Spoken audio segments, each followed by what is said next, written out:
नमस्कार दोस्तों, भोजपुरी के दबंग स्टार खेसारी लाल यादव के गाना का पोस्टर रिलीज किया गया है सारेगामा हम भोजपुरी से। यह पोस्टर सोशल मीडिया पे खूब तेज़ी से शेयर किया जा रहा बा।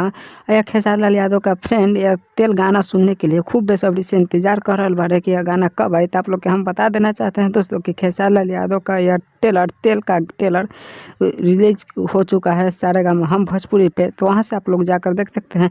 आपसे एक सवाल है कि आप ट्रेंडिंग स्टार खेसारी लाल यादव का फ्रेंड है तो हमें कमेंट में ट्रेंडिंग स्टार ज़रूर लिखिएगा और साथ में ही वीडियो को लाइक करके चैनल को सब्सक्राइब कर दीजिएगा। आप लोग यह बताते चलते हैं दोस्तों कि तेल जो गाना है चोरी हो चुका है। चुराने वाला सिंगर गा चुके हैं, खेसारी लाल यादव का गाना चुरा लिए हैं।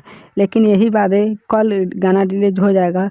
इसके बाद वो किसी ने कोड बोलेगा कि ये मेरा गाना है और गाना बना है, ये मेरा गाना है। तो किसी को बात को ध्यान लेते हुए नहीं अपना राय हमें कमेंट में ज़रूर बताइएगा।